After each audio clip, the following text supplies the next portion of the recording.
My name is Lynn Mehta, and I am an oil painter, and my paintings are mostly characterized as being impressionistic, and that is probably the what they fall into the best. It's important for me to create a painting which is interesting both up close and further away. To me, it's a lot of it is about the paint and the paint application. So in my mentorship program, we're going to discuss a lot of that and how we can manipulate our paintings. We all have a different style. We all have a different hand, really. And so we're going to explore what works for us individually. So I'm a member of the several organizations. I'm a signature member of the American Impressionist Society and the American Society of Marine Artists. And there's a lot of, great benefits to being part of an organization. So we'll discuss that in the mentorship as well, and really try to push, us to get us kind of out of our comfort zone and or just explore, maybe not even be in an uncomfortable place, but just sort of do things that we haven't done before. So did you mention, sorry, Lynn, did you mention that you mentioned you work in oils? I'm not sure if you mentioned that you also, if us as artists join your group, we can paint in acrylics? Absolutely. And I prefer the heavy, if you're going to use acrylics, like I prefer if you use the heavy bodied acrylics, because of my process and because I want to push what you guys do with oil paints.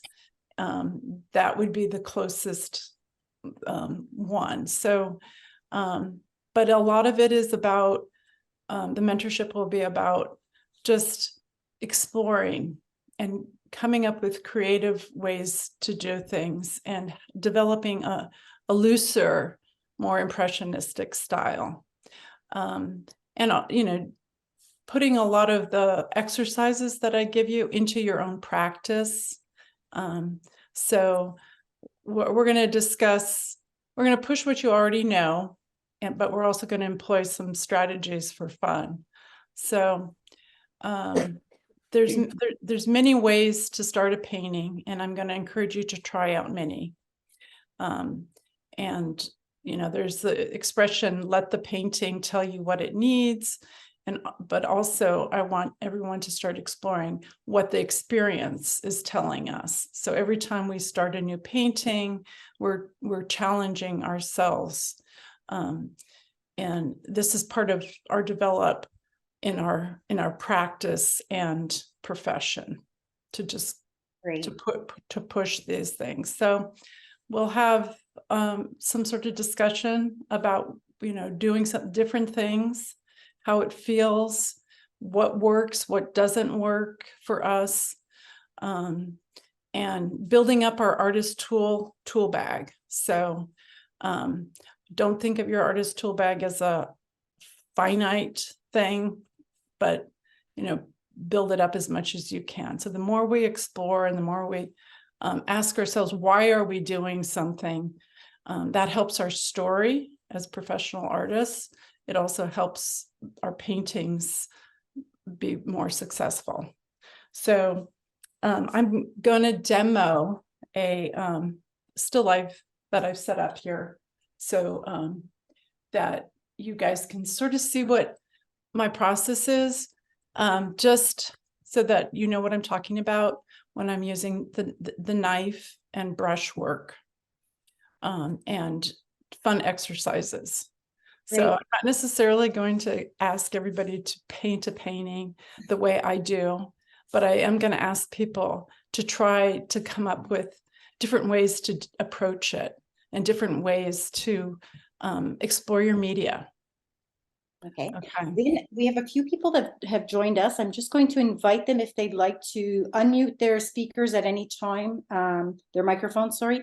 You guys can ask any questions. This is an informal meeting just to introduce Lynn and her mentorship, which is starting on the 20th of November. And, you know, listen, anybody chime in if you have any questions for Lynn. Okay, you can get to it. Okay.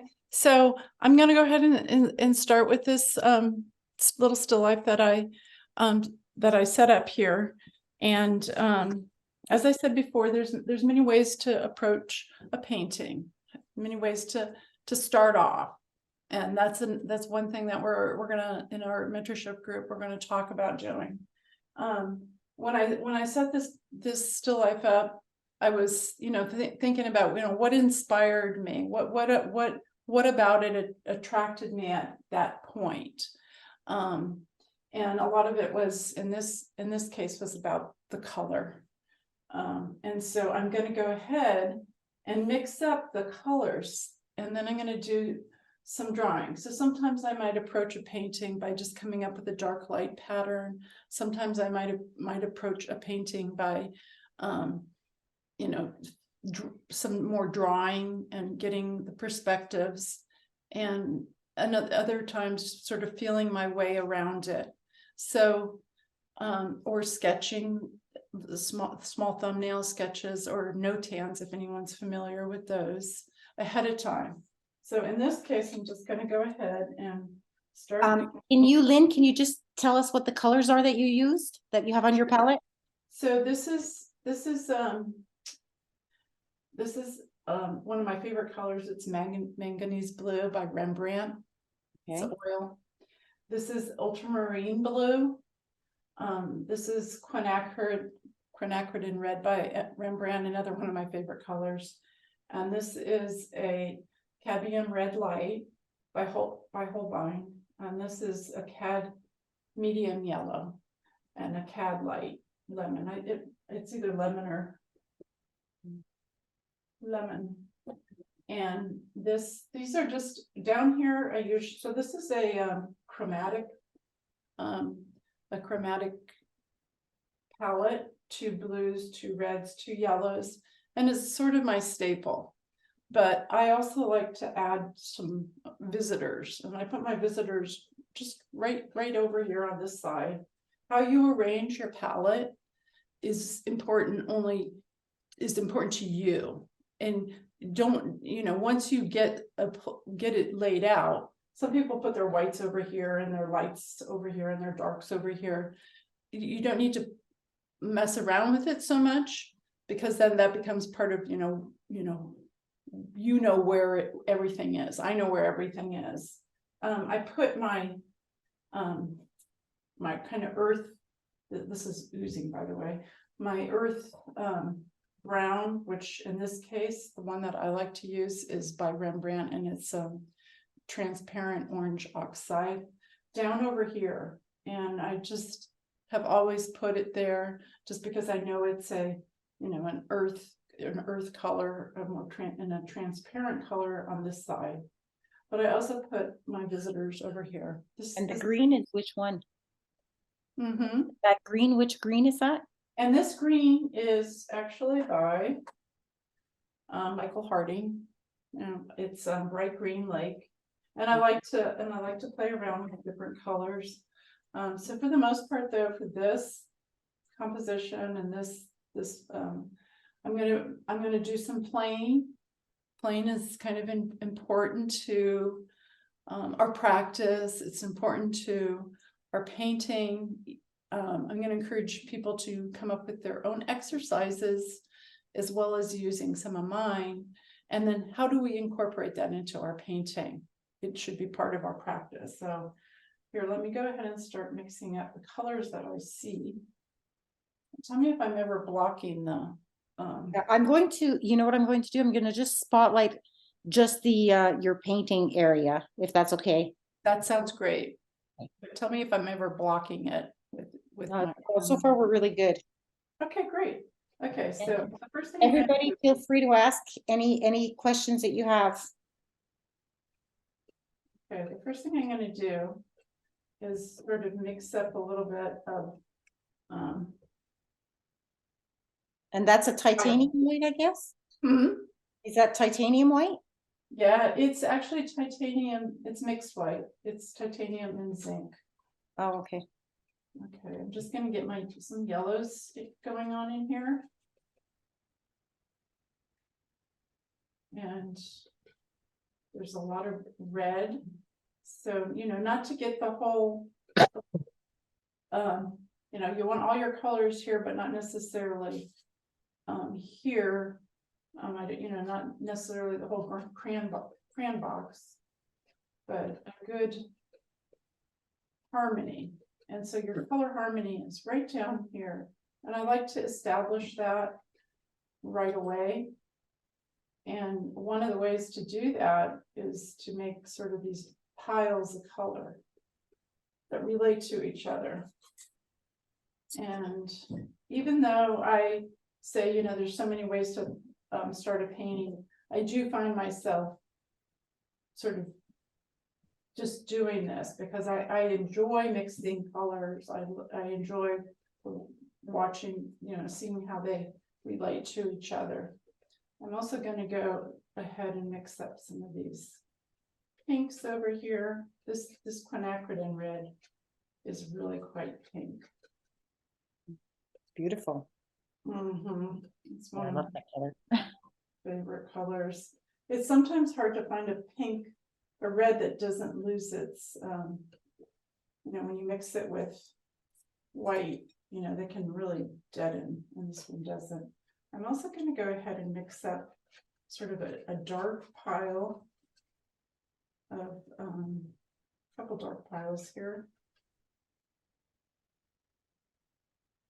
Just get them in there, and some green right here in the middle. So this is one thing that for me works. So for me, color is I respond pretty well with color, and I feel comfortable with color, but it's always the value. So if I arrange my palette so that the darks are on one side and the lights are on the other, I don't get lost with the values, so that I know what's a dark value and a light value a little bit easier. If that makes some sense. So your color harmony is here. So once you get these piles, you can start creating colors sort of from them. Lighter greens. So Lynn, are you going to be, when you're mentoring, will it be mostly demos every single, so for people who don't know how the mentorship works, is we're a maximum of 8 people, 8 artists that with the mentor, and we meet once a month as a group, and the mentor will show us stuff, and then we have like a second meeting in the month, a bi-monthly meeting, just the members to talk amongst ourselves and discuss any issues we might be having. But so my question to you, Lynn, is do you think that you'll be just basically demos each time, or will it be so that's a good question. So I probably will demo each time, because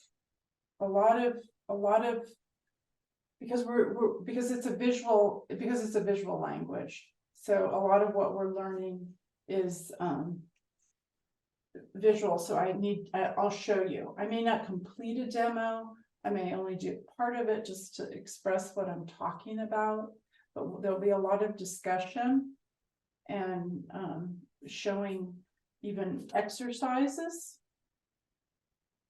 But I will do some demos, because not very long demos, but just sort of just enough to get us on the same sort of page.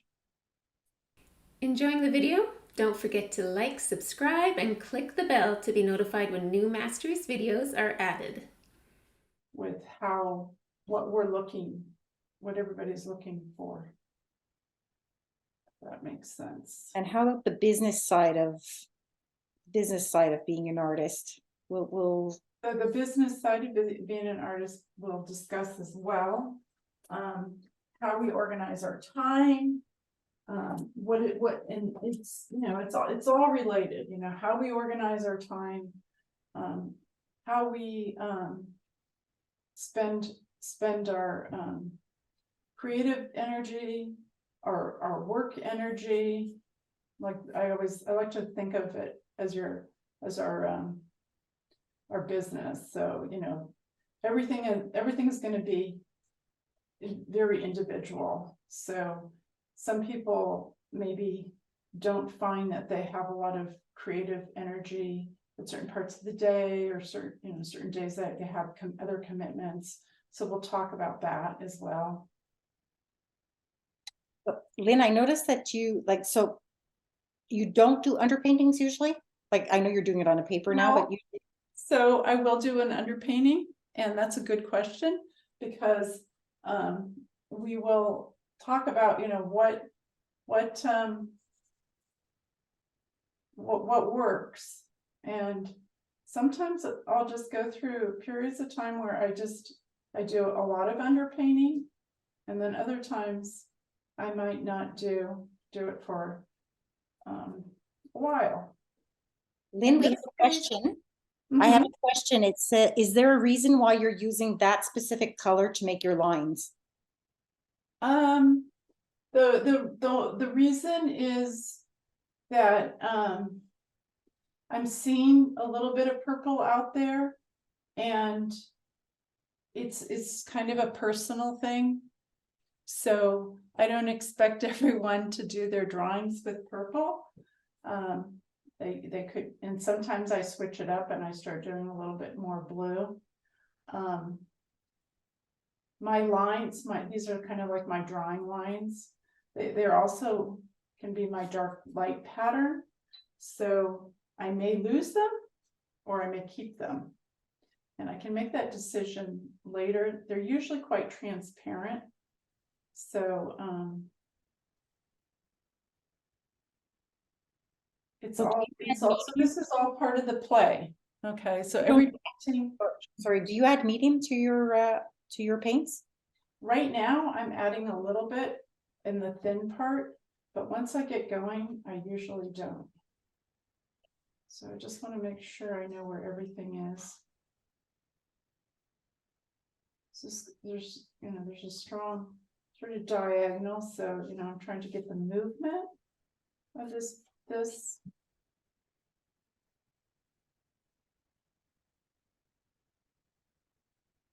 I'm going to go ahead and put a sort of a staining color in here. One of the nice things about working just on white to start off with is that you can stain your canvas, and you can decide, whether or not to leave that, or you can vary it. So working thin to thick, it doesn't have to stay there forever. Yeah, but oils always seem to come through, right? Compared to acrylics, you can definitely hide stuff with acrylics. You can hide stuff with the oils too. So you can use your palette knife to scrape paints away. And that's sort of an important thing to do. If you need to, instead of building up, I've got that sort of blob there. You can take your palette knife and really, so I'm just gonna kind of start, playing. So I want to get this mass in there. Why not? Are you using the same paintbrush the whole time? So far I have. And you wipe it off each time? Yeah, I am. I'm wiping it off every single time. So I don't need to use too much medium, although this is still pretty thin in here. I'm gonna go ahead and get that color of this apple in the light. Just a little bit of it indicated.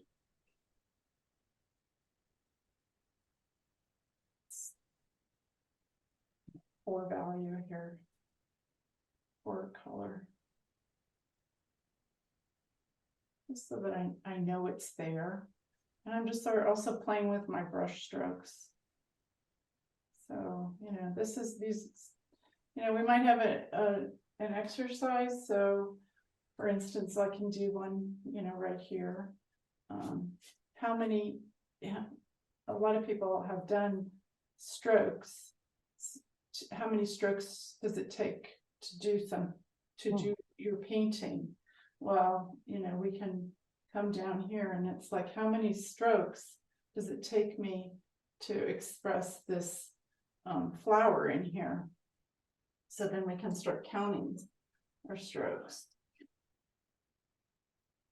And this is what I mean about, you know, putting it into our, I'm going to challenge myself, you know, to do, you know, 10 strokes to complete this whole thing. So if I can just get this shape in here, it's one stroke. You're calculating that as one stroke, what you just did? Yeah, that is one stroke. Okay. And then maybe this is another, you know, stroke. Inside of that. So all these colors, so this is my color harmony here. So I can bring these colors into each other and I don't have to necessarily mix up something new.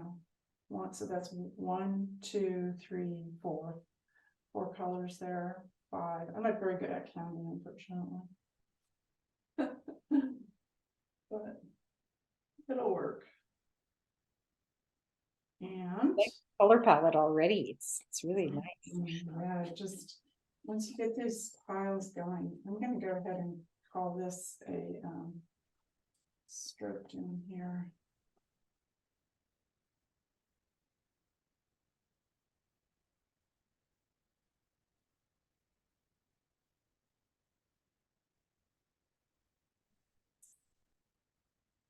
Lost track, I think 5.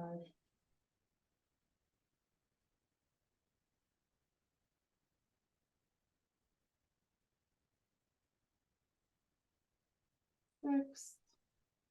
Back to my brush. Actually, I'm going to use a different brush at this point. If I want a flatter one.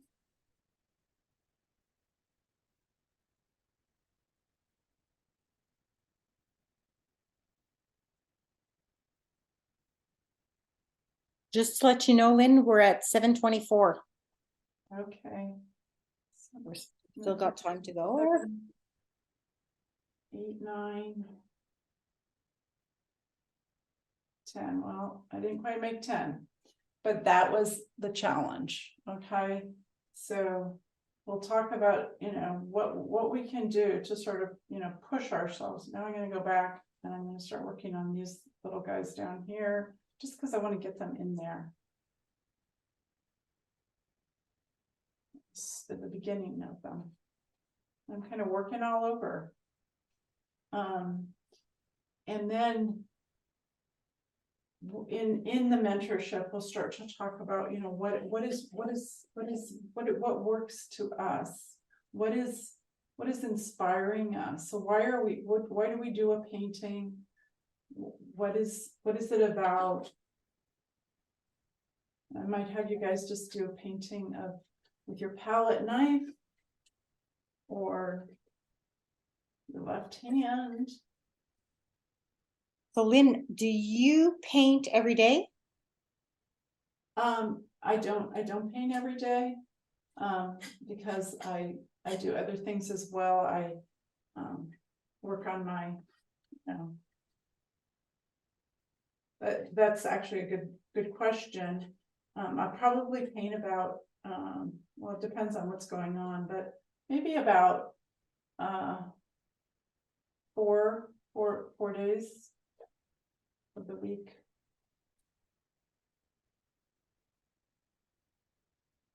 So that's it, but that's a good question, because that's something that we're going to talk about. How do we break up our time? I'm always trying to figure out, you know, how I can best spend my time and come up with a routine. So I kind of leave right now, and this can change, but I kind of leave my Mondays open for doing sort of the business stuff, paperwork. Hmm. And then when I'm tired, when you're tired, it's not a good time to paint, but that might be a time for me to do something else in the studio, like paint my panels or work on my frames or something else. So I know that somewhere around 4 o'clock in the evening, I'm not always so good. So you chose still life, but Mhm. last week you did a demo and you did a landscape, water, and so what's your preference? Or do you have one? Well, my preference is always to paint from life.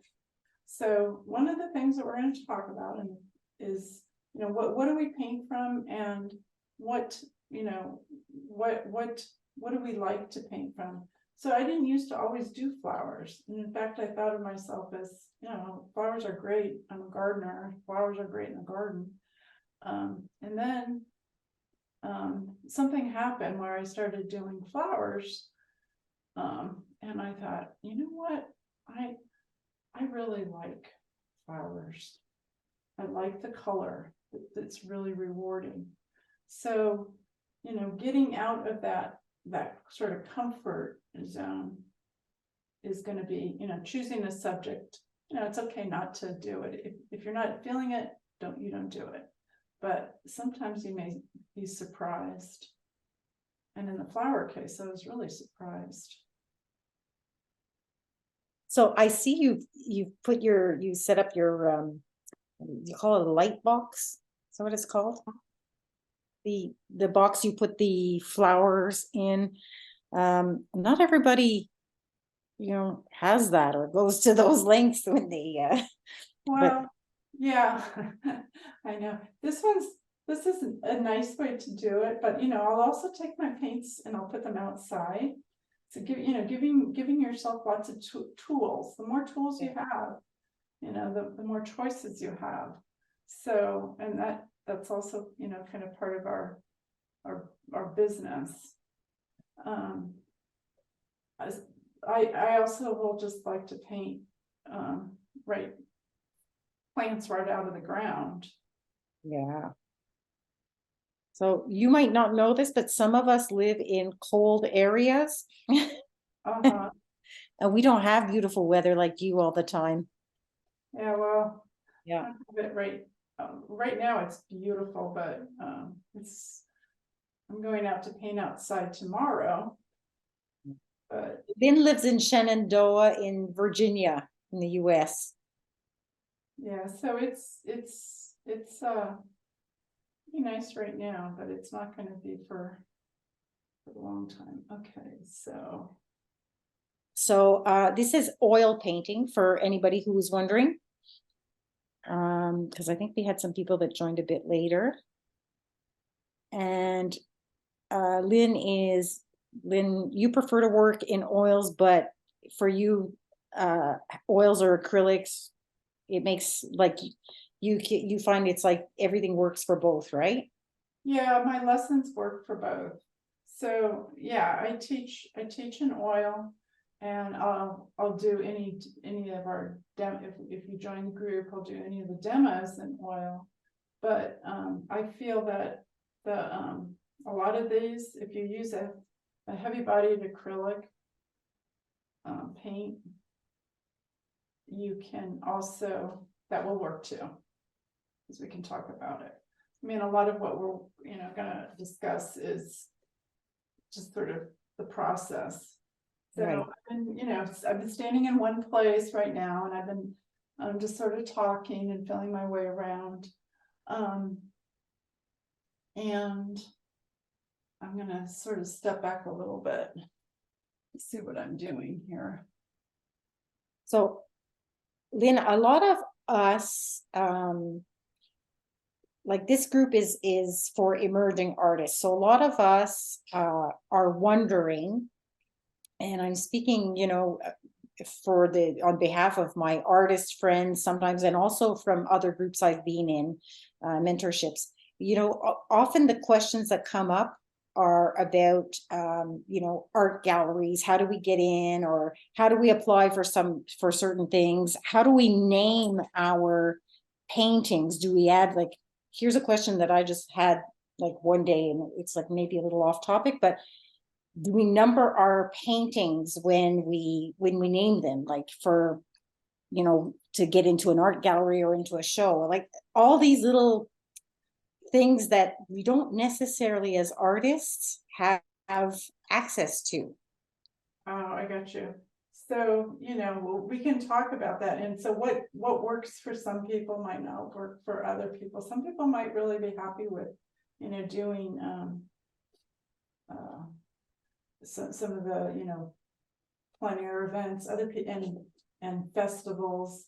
Other people just, they might be more comfortable selling their own work on social media, or finding a gallery, or a combination of all of them, and finding out what works for you. And it might change, it might not always be that.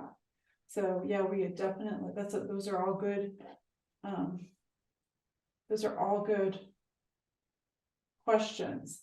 Because we haven't had not all of us have had those experiences, and we're discovering some things that we do like you say, and some things we don't. And also the aspect of being an artist and being, solicited on a daily basis with, like, I mean, I'm sure you get this also, constantly being contacted by people saying, I want to buy your work. And, it's mostly scams, right?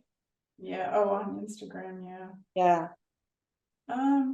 But it isn't always. So yeah, we can talk about, what do you pay attention to? And what is working.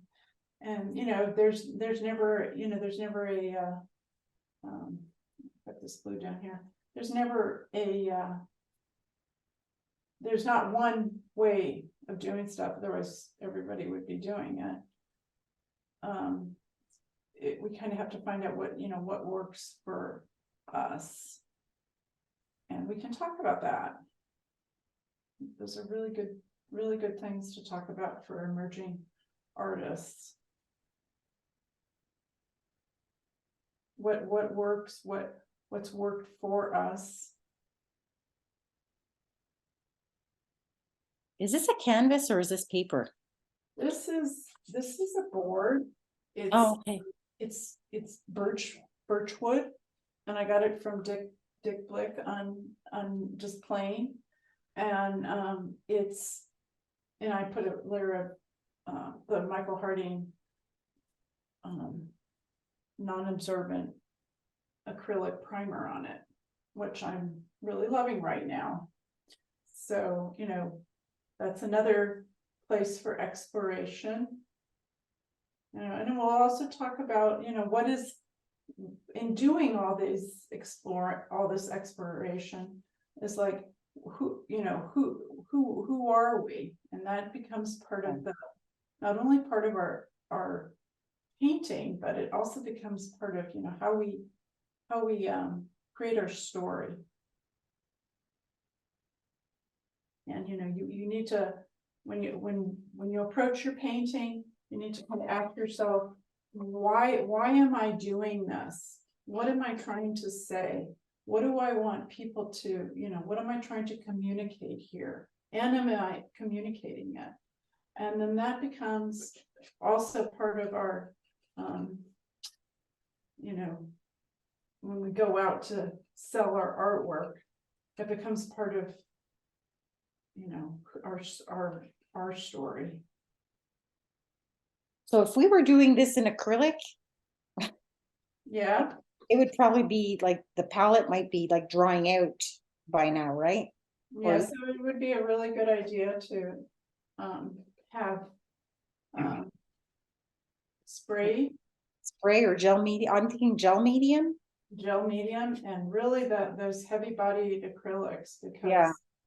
because I'm, you know, I'm pretty heavy handed, but you know, you don't, oops, that's the wrong color, the wrong value. But yeah, but not everybody is. So some people wonder, well, how am I even getting all this? But it's just because my hand, I use a lot of paint. Scoop paint up, move it around. So I think right now, just because, you know, I'm getting sort of this movement in here, but I kind of want to see things sitting down. So I'm going to go back to this other brush that I had started off with, and sort of have fun and see what happens if I take some of these colors that are just sort of sitting here on my palette, and I have to. I love the apple in your painting. Hmm? I love your apple. Oh yeah. Love that combination I'm doing that. color. Oh, I'm gonna kind of get some of this fabric color in here, and you know, you can apply, you can mix up some pretty big piles of acrylic paint. And That's what I do. I can't do what you just did there. You're tiny little, like for me, it's huge piles. And when I work with, like I like lay it on really thick also, but I have to add a lot of medium and, you know, to make sure that it doesn't dry out, retarder and medium. Mm-hmm. So it's, you know, a pretty big board here to cover. But you know, part of So it that looks like 12 by 12 about. is it's like 12 by 12. And you know, just sort of seeing what happens. Blending some of these colors together. In the foreground here, I want it to be a little warm. I've got another little piece of blue down here. Maybe I'll put it down in here just to lay my painting down.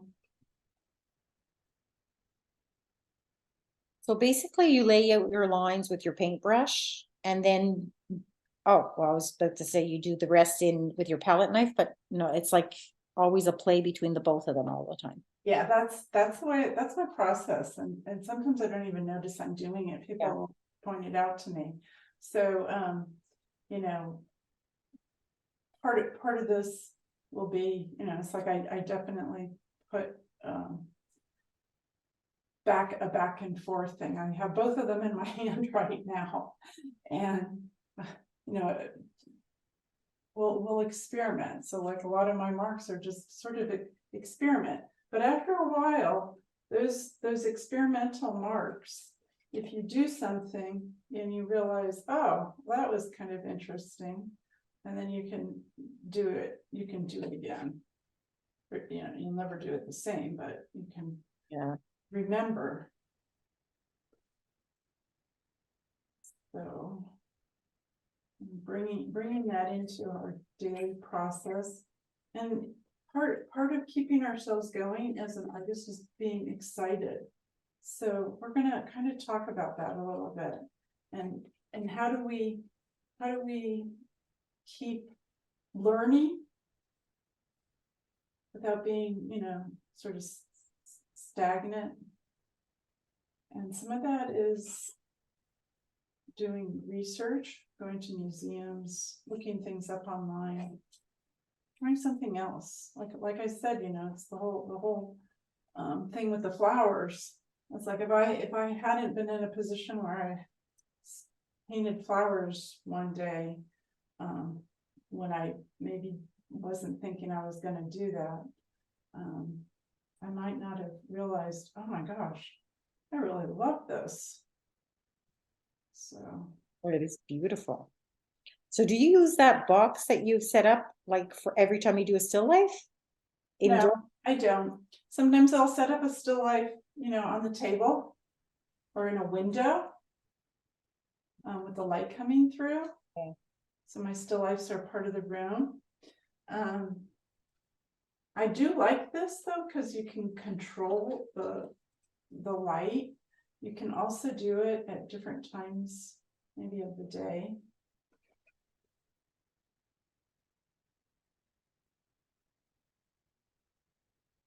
So, I'm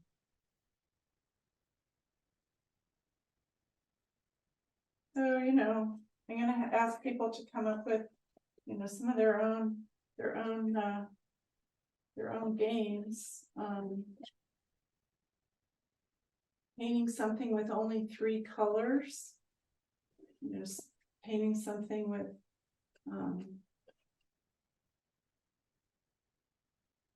different combinations of, I pretty much here I have, a red and a green and a yellow and a purple, and the colors close together, maybe. Maybe not that clearly, but we'll talk about, how do we do that, and how can we make our own games too, to keep ourselves interested. Yeah. Keep ourselves interested, to keep ourselves developing. The nice thing about acrylics is you could just paint over a mark that you don't like, but with oils you can also, there's a lot of red in my shadows here, you can also just scrape things away.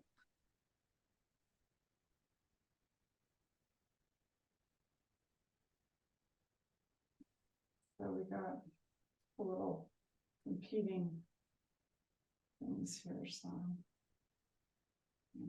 wash this. Everything I like about oils is that, like you did your apple first and now you're adding shadows, but your apple hasn't dried out, so it doesn't make a line. But when you're painting with acrylics, sometimes something, if you've blocked in something and then you go up and next to it, you have like this line that's visible and it makes it look not like the depth isn't there. You know what I mean? I don't, but that's an interesting thing that we can start talking about, how to maybe work with that.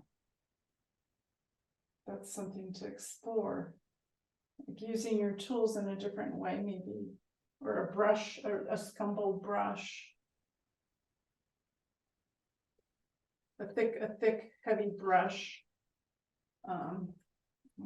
Just scumble this in, a thick heavy brush.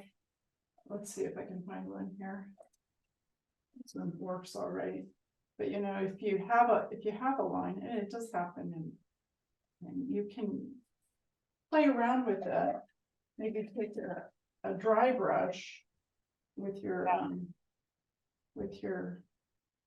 acrylics and soften that edge, or draw another edge. Okay, so we can talk about that. So a lot of it is manipulating your paints, and you can do it on small things. So you don't have to do it you do like a whole day of just how do I play with 20 ways of playing with edges, and doing it on just little 6x6s or something really simple. So Lynn, I have a comment, just passing. Great demo, Lynn. That's from Natalia. Oh, nice to know, because you might not read the all the comments when we when this ends, right? The people don't get to see their comments sometimes. Oh, okay. Thank you, Natalia.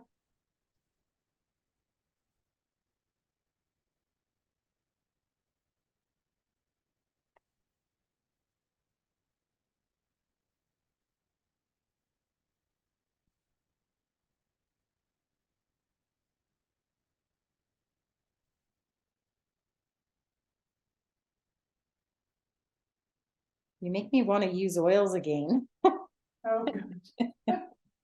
I love the blending ability, you know? Oh, Mhm. really nice. So, well, that's something we can talk about. Everybody has at any given point, we all have something that we're, working on, and, or something that we wanted to really kind of conquer. And, if, edges, we could just do a whole day of, exploring edges, how to soften them, how to make them hard, how to make them interesting. So, it's like maybe I want to make this sort of edge down here a little bit more interesting. I could maybe take my palette knife and let's see, where do I have this big pile of something? Take my palette knife, go right next to the yellow and sort of pull it that way, and then soften it that way. We can do it. There's a lot of things that we can do just playing around. And I keep calling it playing around, but it's like, well, it's also the way we paint. So does that make any sense? Oh, yeah. But, I think it is called playing around because it's pleasure for us, right? We have, yeah, it's really great. It's looking spectacular. Well, let me check the time for you though. It's 7:48. We have 12 minutes left, Lynn. So, but I mean, you're nearly there. I just your palette. Yeah. I want it like that's like a work of art in itself. Love it. Beautiful, yeah. So, yeah, so this is where your harmony is. All right. So it's like there were certain colors maybe that I, didn't rely on maybe for this painting, but I would for another painting. I'm feeling like up here, maybe it's because of the height of what I'm working on. I feel like when I develop this, I need to go around a bit. Yeah. And get some of the dark. I think it was Doug Swinton who was saying that he wasn't a fan of using square canvases to, because he thought it made it more like do you know Doug, Lynn? No, I don't. So he's another one of my mentors, and I think it's him, and it might not be him, but I know I think it was him, and he was saying that when you use a square, and I like using squares, by the way, but he said sometimes it doesn't, your composition, it makes it more difficult to set up your composition so that it's balanced. Yeah, so it's a challenge. Yeah, do you think that? I never looked at it that way, but yeah, it's a good challenge. Yeah. And I really enjoy it.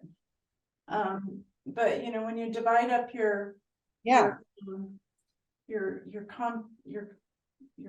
painting, no matter what the format is, I like squares, and sometimes I like a rectangle that's a little more square than long. Does that make sense? Yeah. Actually, I think I do too. So it makes sense to me. So it's everything is so personal. It's so individual, and that is one thing I definitely want to address in this in a mentorship program is what works for one person. It's like we can't tell people what their favorite color is, so it's like, well, if it isn't turning you on, that's okay, but it sure makes me excited, right?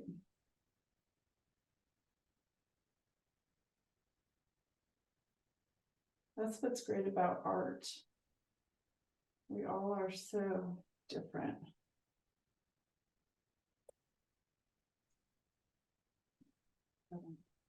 have this pretty color here. I want to get back to it. I think it was in here. Maybe I've gotten this too soupy, but I just want to get a little bit of this in so that people can see it. What did you say that the color was below the green? Was it an azo? Is that what you said? Just Underneath, no, underneath the green, the bottom one on the left. Oh, that one? That's it's a Rembrandt color, and I don't know if it comes in acrylic or not. It's a transparent oxide. Oh, It's not oxide. the orange, but I also like Okay. the So red. it's like a red oxide, right? It's Red or orange, either one. I like Yeah. them both. And I see what you mean. Yeah. but there's other, you can use burnt umber or whatever, but I just really particularly like that. Well, have you used it in this painting? I haven't seen if it looks like it hasn't been used. I did just use it just a little bit when I first started off. I used it in some of the darks with some of the blue. Not a lot, it's true. So I'm kind of running out of color here. So I'm going to mix some up.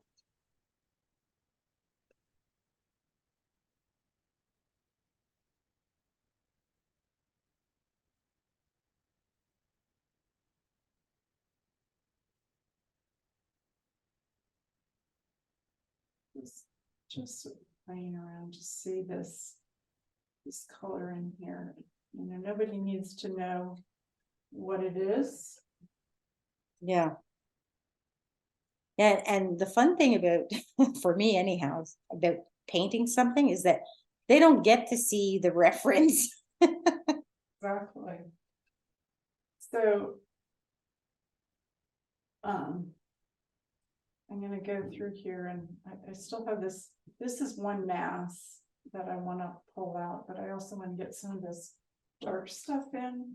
And this actually, I might use this blue here. It was transparent for, just to get some of that dark shape in there.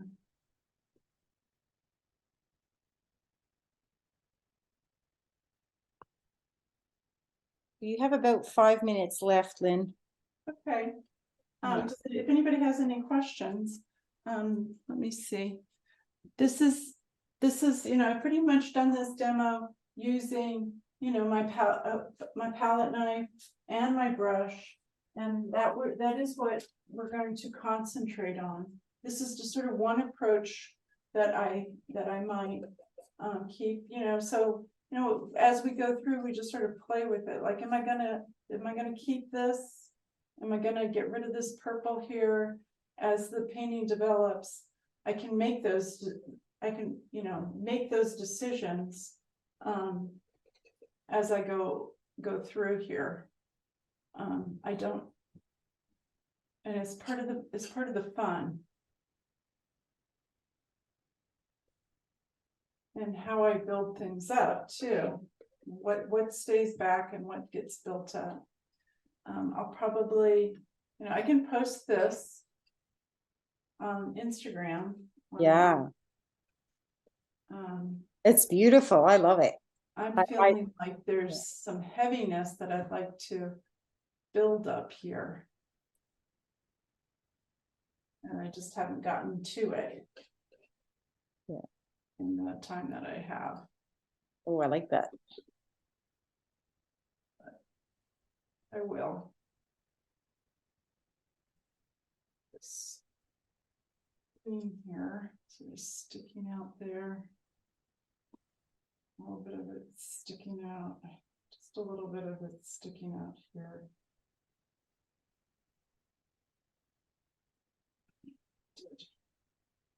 Finish that. I gave myself the 50 stroke exercise for that thing, but I never went back and finished it. So I could go back and finish that right now.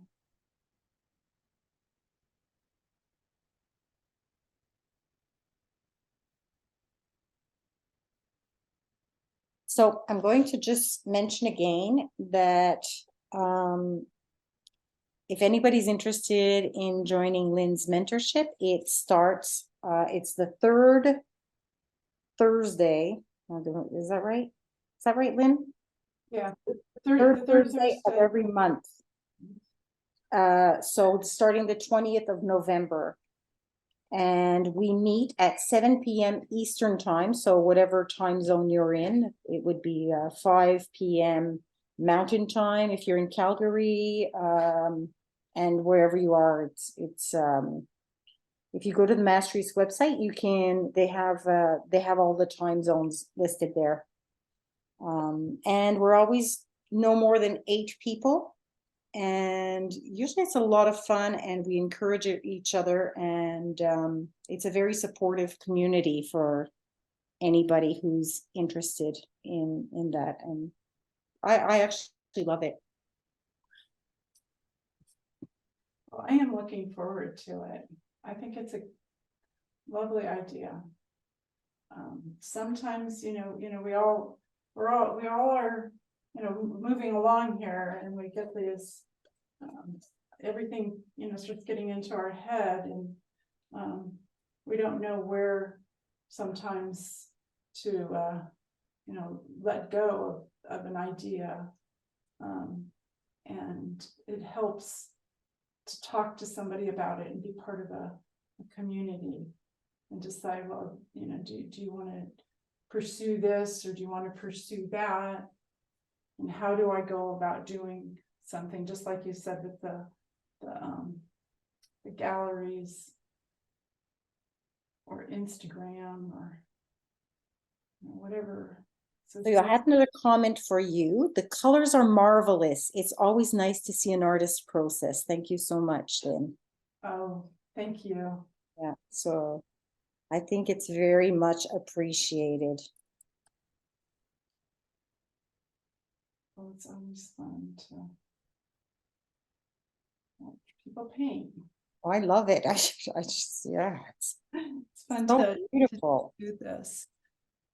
And it's one of the things I want to, as we're painting, we think we have to paint a certain way, but Lynn, we have 2 minutes left.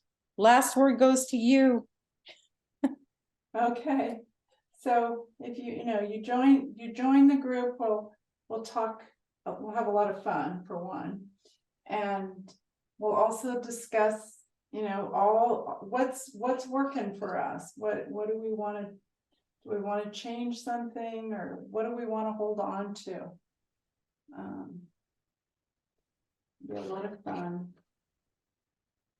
What tools work? Thank you so much, Lynn. I really look forward to when we actually get started in I guess it's a month from now, 3 weeks from now. It is, right before, it's the 3rd week of the month, so I think it's right before Thanksgiving. Yeah. So anybody who's interested can go to mastrius.com, and it's going to be a wonderful opportunity. I can't wait to get started. Well, I'm looking forward to it. Yeah. So you're going to post this on Instagram? Yep, I will post it on Instagram. I'm going to just highlight you here. Okay. Thank you. I'm going to just add a spotlight. We're done for today. And but thank you. It's spectacular. I can't wait to see it. Well, thank you. Bye-bye. Thank you for everybody for participating. Thank you so much. Bye-bye. Bye.